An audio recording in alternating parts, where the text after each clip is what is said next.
Salve, salve galera de Umbanda, bom dia, boa tarde, boa noite. Meu nome é Marlon Martins e venho trazer para você mais um podcast Papo de Umbanda Mergulho no Sagrado, mas dessa vez não é para falar de um capítulo, de um assunto, nada disso. Dessa vez eu vim para fazer uma correção quanto a algumas coisas que eu passei de informação errada nos capítulos anteriores,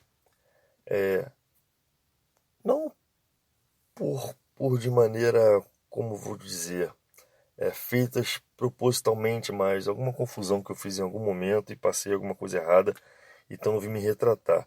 Eu faço questão de me retratar, gente, porque a gente está falando de religião.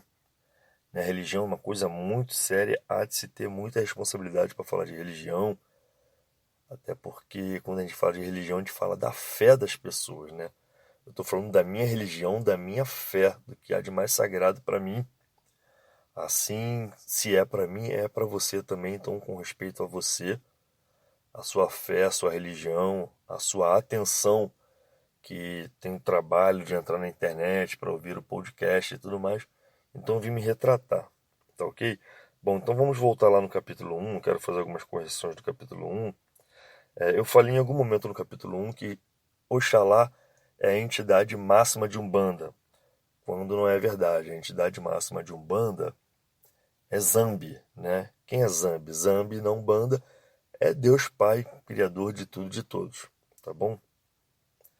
Bom, eu falei também lá no capítulo 1 que em algum momento a gente deveria praticar os orixás em nosso cotidiano. E dei lá no exemplo de Ogum que a gente deveria pegar um irmão e apontar para ele as coisas erradas, para ele seguir no caminho correto. Bom, gente, me retratando. Eu não quis dizer para você se meter na vida do seu amigo ou do seu irmão, seja lá de quem for, né? Eu quis dizer que quando há uma oportunidade, mostre. Quem está de fora do jogo vê o jogo numa situação melhor, num ponto de vista melhor do que quem está no jogo. Não é isso? Então quis dizer que pratique algum. Se tiver oportunidade, fale com seu irmão, fale com seu amigo, dê seu ponto de vista, dê suas sugestões. Entre amigos e entre irmãos é assim que funciona. Tá bom? Capítulo 1. Deixa eu ver mais alguma coisa aqui. Bom, não tem mais nada no capítulo 1, então eu vou para o capítulo 2. No capítulo 2, eu falei que o candomblé, a cultura jeje, ela veio com os negros, né, na época da colonização. E aí uma correção. O candomblé de jeje não veio da África. O que veio da África foi a mitologia Fon, que dentro das senzalas originou a nação de candomblé Jeje-Marie. Tá bom, gente? Então essa é uma correção. Uma outra correção do capítulo 2, deixa eu ler aqui. Eu falei que o racismo estava no plano espiritual quanto ao espiritismo kardecista lá naquela época que antecedeu a criação da Umbanda. Então, mais uma correção. Não é que o racismo estava dentro da espiritualidade. Os médiuns eram racistas e deixavam isso transcender para a voz dos espíritos. Por isso que eu quis dizer. Tá bom? Próxima correção do capítulo 2. Eu falei que o Frei Gabriel Malagrida, incorporado no médium Zélio, criou a Umbanda, e é isso mesmo. Explicando, Frei Gabriel Malagrida e Caboclo das Sete Encruzilhadas são o mesmo espírito em encarnações diferentes. Em uma encarnação, ele foi um Frei Gabriel Malagrida, se eu não me engano, português. Português? Acho que sim. E em uma outra encarnação ele teve a oportunidade de ser índio brasileiro e auto se denominou Caboclo das Sete Encruzilhadas. Marlon, pode ser que ele tenha tido outras encarnações? Sim, provavelmente. Mas das que sabemos, pelo menos das que eu sei, em uma foi frei e na outra foi índio. Tá bom, gente? Então, é uma explicação, na verdade, não uma correção. Porque ficou sem explicação lá no capítulo 2. Bom, o que mais? Eu falei em algum momento lá do capítulo 2 também que a nação de Candomblé Queto utiliza para o toque do atabaque as varinhas, né? E eu disse lá que eram varinhas chamadas Aquidauana. E, gente, eu não sei onde eu estava com a minha cabeça, mas é um nome parecido. Aquidauana, se eu não me engano, é uma cidade do Mato Grosso, se eu não me engano. Tá bom? O nome das varitas é Aguidavi. Tá ok, gente? Capítulo 2, acho que não tem mais nada. Ah, tem. Capítulo 2 tem ainda. Eu falei em algum momento lá sobre as comidas de santo, né? Dando as diferenças entre a Umbanda traçada com Candomblé e a Umbanda pura. E eu falei que em alguns momentos a Umbanda pura não bota comidas, né? E falei de Oxóssi, falei das frutas de Oxóssi. Então é uma correção que eu preciso fazer. A Umbanda pura utiliza sim para Oxóssi e para caboclos as frutas, tá bom? Naquele momento talvez fosse melhor eu ter falado do Axoxô, que é o nome de uma das comidas de Oxóssi na nação de Queto, né? Que é espigas de milho com amendoim, com feijão, camarão, coco. Em algumas casas e alguns rituais não utiliza o feijão, apenas o amendoim, o milho e o coco, também sem o camarão, enfim. Isso é uma questão cultural de casa para casa. Essa sim, o Axoxô, na Umbanda pura, não se cultua, tá bom? Mas na Umbanda traçada com Candomblé e no Candomblé, sim, é o nome da comida de Oxóssi. Axoxô, uma das comidas, né? Porque tem mais algumas outras. Bom, capítulo 2 acabou. Capítulo 3, quando a gente falou de estrutura, o que eu quis dizer no capítulo 3? Vamos ver aqui. Eu falei em algum momento no capítulo 3, quando eu falei das estruturas da Umbanda, que as divindades de nação são as mesmas, só mudam o nome. Não é bem que são as mesmas, né? Mudam os nomes, mas elas são as mesmas quando a gente leva ao entendimento a questão do ponto da natureza, né? Eu até falei lá de Yansan, que na Umbanda e em nação Queto, a gente chama de Inhansã ou de Oiá, e que na nação de Angola é chamada de Matamba, ou também de Burburucema, podem ter sido sim entidades diferentes, mas que fundiram-se ao serem divinizadas nos mesmos pontos naturais, né? As fortes ventanias, as grandes tempestades, os temporais, a mudança climática, a dinâmica de tempo, enfim, foi isso que eu quis dizer. Tá ok, gente? Bom, capítulo 3 a gente vai passar. Capítulo 4, quando eu falei de sincretismo, eu falei que Corpus Christi é uma data comemorada após o domingo de Páscoa. Não, foi uma confusão minha. Então, me retratando, Corpus Christi é uma quinta-feira após o domingo da Santíssima Trindade.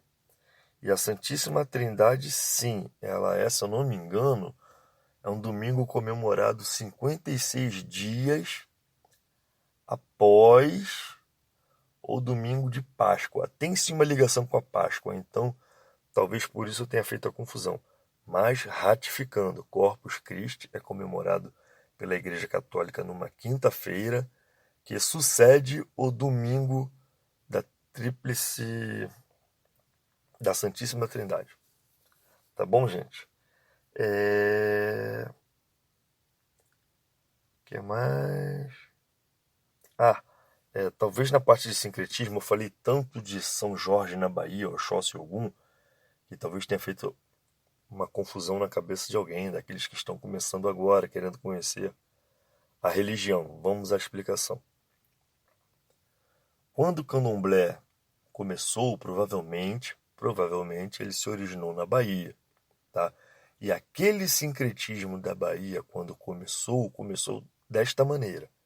Lá na Bahia, até os dias de hoje, São Jorge é Oxóssi e São Sebastião é Ogum. Quando você sai da Bahia, em todas as outras regiões, pelo menos até onde eu tenho informação, todas as outras, né? Sudeste, Sul, Centro-Oeste. São Jorge é Ogum e São Sebastião é Oxóssi. É o contrário da Bahia, é o inverso. Tá bom, gente? Então, esclarecendo isso para não ficar confusão. Bom, o sincretismo foi só isso. Capítulo 5, quando eu falei dos orixás, eu falei que o candomblé surgiu quando os negros se juntaram na senzala, né? Quando foram escravizados, e aí um ficou conhecedor da cultura do outro, e aí eu citei que o candomblé nasceu da mistura das espécies dos negros. Bom, espécies, um termo erradíssimo. Eu quis dizer das etnias dos negros de várias regiões africanas, quando se encontraram nas senzalas, passaram uns a cultuar os orixás dos outros e assim deu-se fundamento ao candomblé. Tá bom, gente? Não é uma correção que eu faço, mas um pedido de desculpas. Falei também lá no capítulo 5, Orixá de Nação, que quando eu comecei a explicar o fundamento dos orixás, quando eles foram criados por Olorum, né, que também pode ser chamado em algumas regiões de Olodumaré ou de Olodumare também, quando ele começou a criar os orixás, após sentir-se num vazio, né, uma imensidão, vamos dizer assim, dentro de um vácuo, ele decidiu criar orixás. Ele criou primeiro os orixás brancos, né, e até expliquei que não tinha nada a ver com racismo, preconceito, que é parte da cultura do candomblé, né? Esses orixás brancos, eu falei lá na oportunidade, são conhecidos como orixás fonfon, quando na verdade, gente, é orixá funfun, tá bom? Ou seja, orixás funfun são os orixás brancos criados por Olorum, que antecederam aos outros orixás tradicionais que conhecemos do candomblé, tá bom? Mais uma vez, orixás brancos funfun, Orumilá, Obatalá, Oduduá, Oxaguião, Oxalufã e Orixalá, que são irradiações do trono de Oxalá, né? E, ainda assim, em algumas culturas, em alguns materiais e estudos, mostram que Oxaguiã é independente de Oxalá, que é independente de Obatalá, mas, como eu falei naquela oportunidade, de todos os materiais que eu estudei, de todas as mitologias que eu li e de algumas pessoas que eu conversei, a que mais se aproxima do bom senso que eu tomei para mim é de que o orixá Funfun Oxalá, ele é dividido em irradiações, em tronos desses nomes que eu falei ainda agora, o Batalá, Orixalá, Ododuá, Oxalufã, Oxaguiã, com a observação de que Ododuá é feminino. Tá bom, gente? Então deixo mais essa observação também. Bom, capítulo 5. Bom, só isso. Acabou, tô vendo aqui minhas anotações. Novamente, desculpa não ter trazido um capítulo com um assunto diferente, né? Ter trazido explicações, mas religião é coisa séria, fé é coisa séria, eu precisava fazer essas explicações, essas correções. Tá bom, gente? Muito obrigado mais uma vez pela atenção de vocês. O próximo capítulo provavelmente será sobre orixá de Umbanda ou o sincretismo na Umbanda. Ah, Marlon, mas já falou do sincretismo. Falei do sincretismo de uma forma geral, de uma forma mais essência. Agora a gente precisa entrar no assunto sincretismo de Umbanda, que é uma coisa diferente. E aí eu vou ver se eu falo de orixá de Umbanda primeiro ou de sincretismo de Umbanda primeiro. Tá bom, gente? Até a próxima. Mais uma vez, muito obrigado. Salve, salve. Axé.